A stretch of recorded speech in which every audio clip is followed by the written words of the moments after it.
Saludos, ¿qué tal? Bienvenidos a Radio Latinísima. Aquí hablamos todos. Desde la ciudad de Miami te saluda este servidor, Orelvis Cabrera, y este espacio político por excelencia de esta estación, Frente a Frente. Con objetividad te digo que el Caribe está que arde. Vamos a definirlo de esa manera.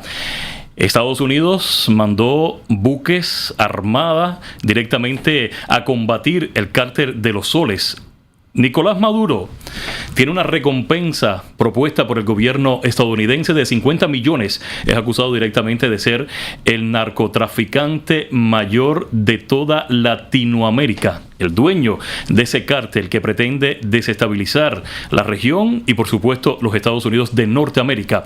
Por otra parte, Bolivia se deshizo a través de las urnas del movimiento hacia el socialismo, el partido del MAS, una derrota impresionante. Ya los bolivianos no quieren saber nada de socialismo. Dos temas que se conjugan directamente en la emisión de Frente a Frente. Mantén la sintonía a través de Euforia, a través de Fai TV y también a través de Roku. Somos esta estación que le da voz a los latinos en los Estados Unidos de Norteamérica. Comenzamos.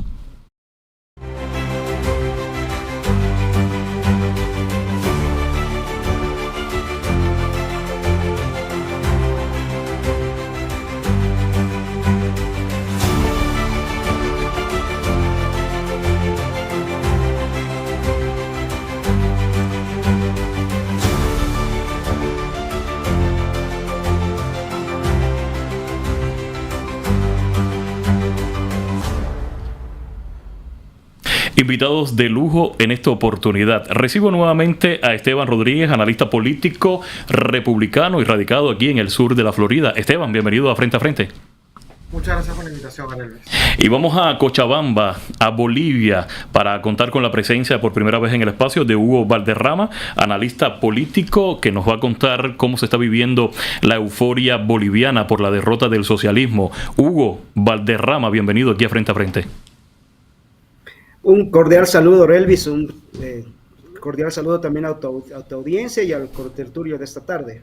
Vamos entonces a iniciar el diálogo, la conversación. Esteban, con tu permiso, vamos a recibir a Hugo Valderrama, porque yo quiero saber cómo está viviendo el pueblo boliviano la euforia de haber derrotado 20 años de socialismo, 20 años de un partido que llevó a una crisis total, que trató de romper la identidad del pueblo boliviano.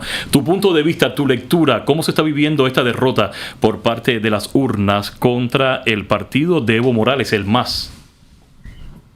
A ver, te voy a dar, hay tres posturas en el país. Hay una que dice que el socialismo del siglo XXI se terminó, y hay otra que se mantiene escéptica, y hay otra que dice que no hay nada que festejar. Yo estoy entre la segunda y la tercera, y te voy a dar mis razones fundamentales. El ganador de esta elección, el señor Rodrigo Paz, es hijo de Jaime Paz Zamora. Jaime Paz Zamora en los años 90 fue presidente de Bolivia y en los años 80 fue parte de una coalición llamada UDP. La coalición de la UDP de los años 80 fue la responsable de poner a mi país en la peor crisis financiera y económica del mundo en ese momento, una inflación del 27,000% para el año 83. Y en los años 90, cuando ya era presidente, lo primero que hizo fue, lo último que hizo cuando terminaba su mandato, fue invitar a Fidel Castro a Bolivia y lo recibió con honores, etcétera. Siempre ha sido gente muy ligada a la izquierda castrista. Bien, ese es el papá de Rodrigo Paz. ¿A qué viene todo este asunto? Que en el plan de gobierno, en la segunda página del plan de gobierno, aparece inmediatamente la figura del papá. Y de hecho el papá, con 85 años, 85, 86 años, vuelve a aparecer en la política boliviana, hoy revivido, sacado de su jubilación, puesto nuevamente a la palestra de la mano de su hijo, y mucha gente del entorno de él, de la izquierda radical de los años 90, pues reconfigurándose alrededor de la figura de Rodrigo Paz. Bien, por otra parte, hay una cosa que es innegable, que es el silencio absoluto de los dictadores del socialismo del siglo XXI. Me refiero a Maduro, a Díaz-Canel, a la gente de Nicaragua respecto a lo que sucedió en Bolivia, por una simple y sencilla razón: saben que no pasó absolutamente nada. porque el movimiento al socialismo ha puesto mucha gente dentro de la plataforma del PDC, mucha. De hecho, los grande cantidad de asambleístas que van a estar en el Congreso de Bolivia han sido gente que ha estado ligada ya sea a Evo Morales o ya sea a Arce Catacora en su momento. Es más, de hecho, el propio Evo Morales festejó el triunfo de Rodrigo Paz el 17 de agosto, ¿no? Entonces, ese es el que sale primero y el que va con ventaja al balotaje. El segundo es Jorge Tuto Quiroga. Un historial nefasto de Jorge Tuto Quiroga. Lo primero que te hay que recordar de Jorge Quiroga es que fue gracias a él que Evo Morales no está preso hace 22 años, 22 o 23 años, cuando el año 2002 él era presidente de Bolivia. La oposición en ese momento, a cargo de Carlos Sánchez Berzaín, expulsa a Evo Morales del Congreso por una serie de homicidios muy violentos, asesinatos muy violentos que se había cometido contra oficiales del orden acá en mi ciudad, en Cochabamba, concretamente el subteniente de ejército Marcelo Trujillo y el policía Antonio Gutiérrez, que fueron cruelmente asesinados con más de 150 golpes de machete, con el cráneo aplastado, una masacre total. Se expulsa a Evo Morales del Congreso, que él había organizado una movilización para acercar Cochabamba, y había órdenes de aprehensión que había tramitado la justicia, y lo primero que hace Tuto Quiroga, estando de presidente en ese momento, es negociar la impunidad de Evo. Hay una elección en julio de ese año, entre enero y julio del 2002, sucede que Evo Morales hace alrededor de 50 viajes entre Cuba, Venezuela, Siria, Irán, y conforma un mini ejército de 700 combatientes entre venezolanos, cubanos, peruanos, claro, gente que le sirve a él para tumbar al siguiente gobierno, que fue el gobierno de Sánchez de Lozada. Pero fíjate qué interesante esta panorámica que me estás dando, cómo Bolivia sí pudo derrotar al movimiento al partido político más, movimiento hacia el socialismo, a través de las urnas, lo que no ha pasado con Venezuela, que lo han intentado en varias oportunidades. Sin embargo, Maduro ha sabido cómo robarse esas elecciones, declarado está por varios gobiernos internacionales que Nicolás Maduro, recientemente el año pasado, en julio del año pasado, se robó las elecciones, que fue ganador Edmundo González. A propósito, tengo a un venezolano en línea y tengo que rectificar. Esteban Hernández, analista político republicano, y yo con Esteban quiero conversar y después regreso con usted para seguir conversando sobre Bolivia. Quiero hablar sobre lo que está haciendo Donald Trump, esa jugada, y tengo una lectura que quiero compartir contigo, Esteban. Ha movilizado a gran parte de la Armada. A propósito, también movilizó hasta un submarino nuclear. Lectura con esto, y ojo con esta parte. Estados Unidos, con toda esta movilización, con todo este mensaje que le está mandando al mundo, tiene que hacer algo con Maduro, porque si no saca a Maduro del poder con esa intervención militar que está vendiendo y que está esperando el pueblo venezolano, me parece que gobiernos como Rusia, China, hasta el propio Irán le van a perder el respeto a los Estados Unidos de Norteamérica. Tu lectura, Esteban. En primer lugar, Orelvis, respecto al tema del submarino nuclear, hay que ser cuidadoso con esos términos, y te lo digo porque lo he visto precisamente incluso en redes sociales, gente hablando, ¿no?, y analizando de que, bueno, se trata de que están movilizando incluso eso. Cuando hablan de submarino nuclear, no necesariamente es que tengan armas nucleares, por el estilo, sino que son impulsados precisamente con energía nuclear, y eso es lo que justamente ha pasado acá en el Mar Caribe. Pero bueno, más allá de eso, evidentemente se está escalando la situación, se está tensando todo, hasta los momentos con el despliegue que hay. Esto lo han dicho expertos,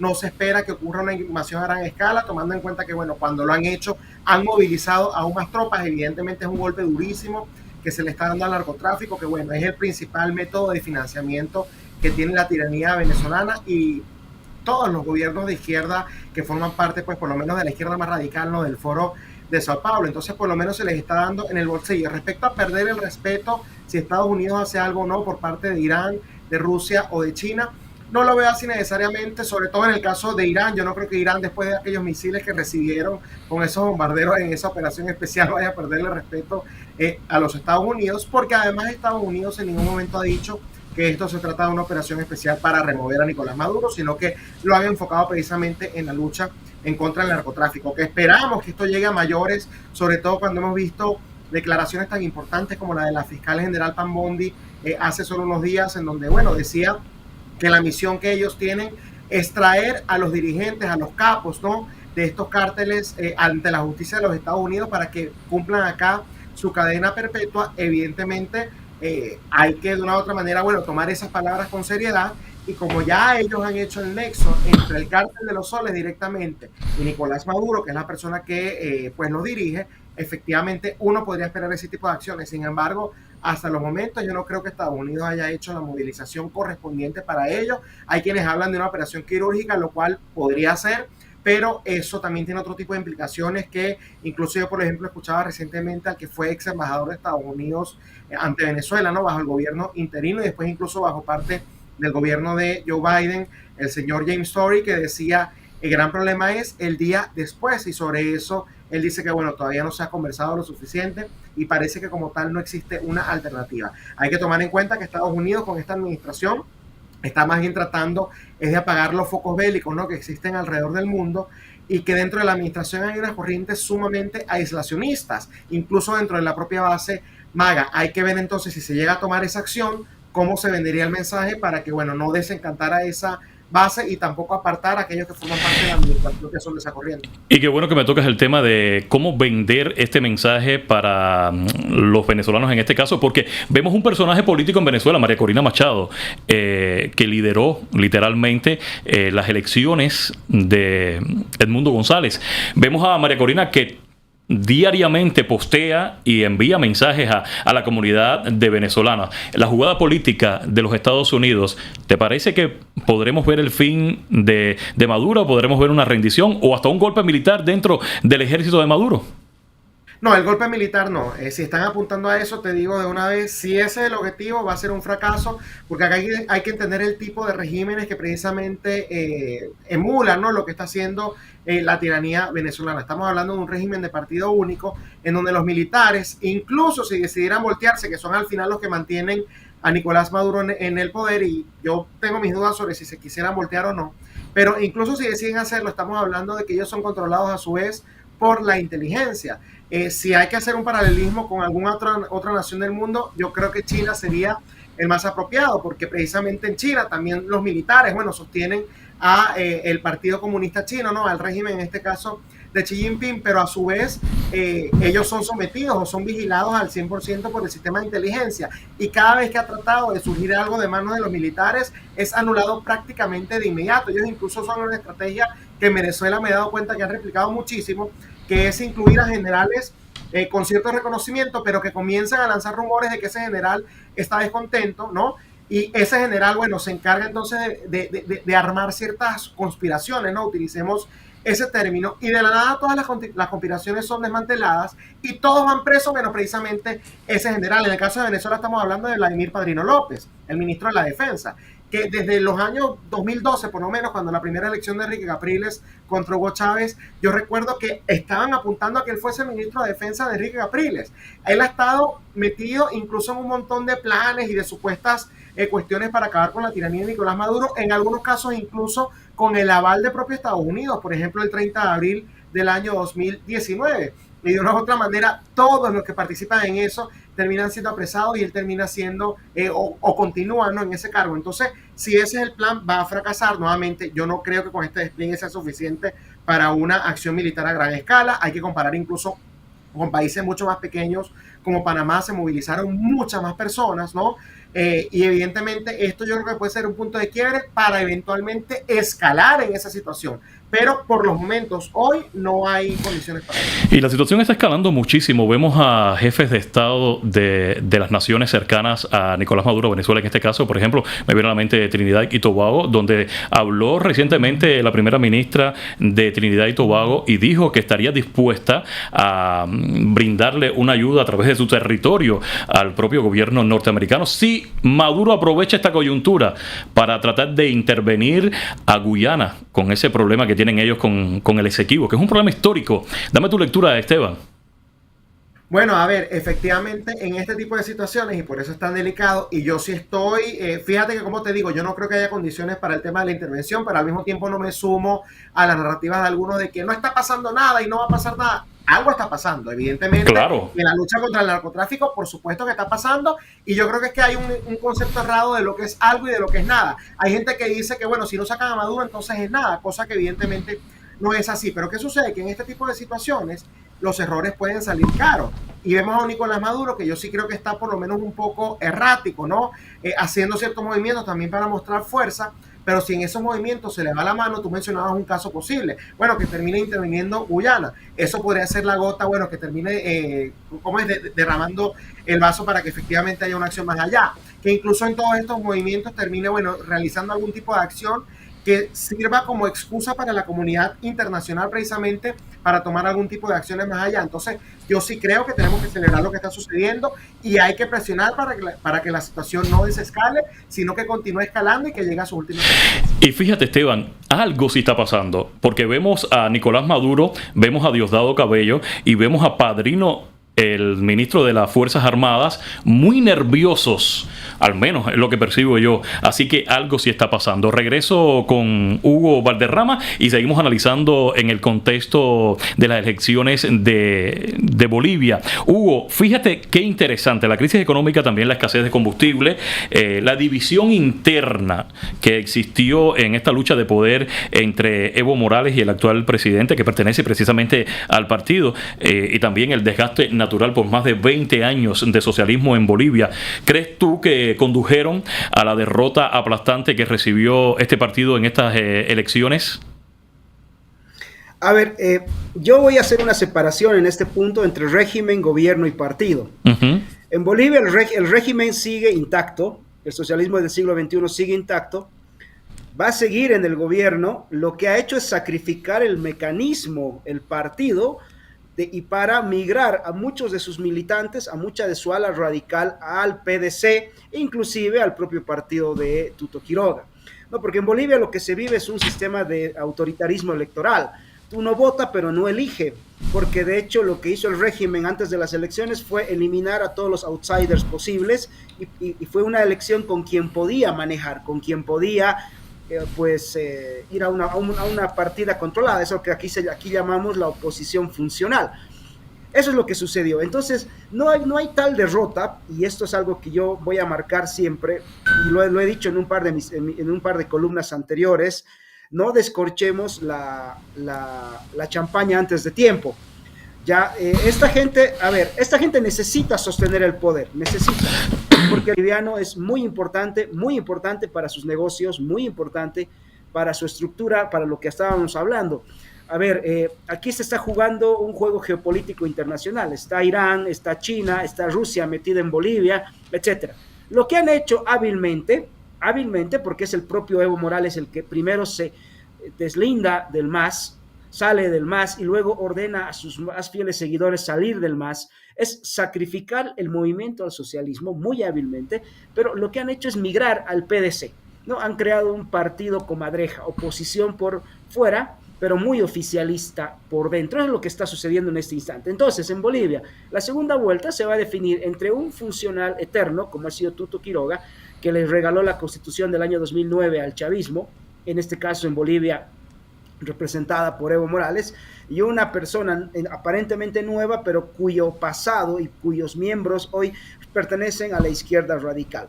Yo llamo mucho a la cordura a mis propios compatriotas a no festejar antes de tiempo, porque acá el régimen ha entendido que podía sacrificar una sigla, un partido, un nombre, pero con el objetivo de sostenerse en el poder, y de hecho eso es lo que está sucediendo. Entonces, yo no creo en la victoria aplastante porque no se ve eso.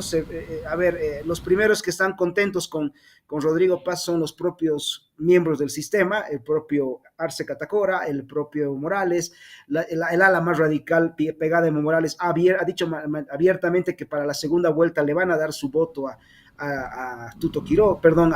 Rodrigo Paz. O sea, es abierto el apoyo que tiene Rodrigo Paz del sistema autoritario boliviano. Entonces, yo a ver, no hay nada más alejado de la verdad que eso que se está vendiendo al mundo, que aquí se ha derrotado al socialismo del siglo XXI. Eso no es verdad. Aquí no se ha derrotado nada. La tarea que tenemos los bolivianos es larga y ardua, pero empieza por no festejar cosas que no han sucedido, estimado amigo.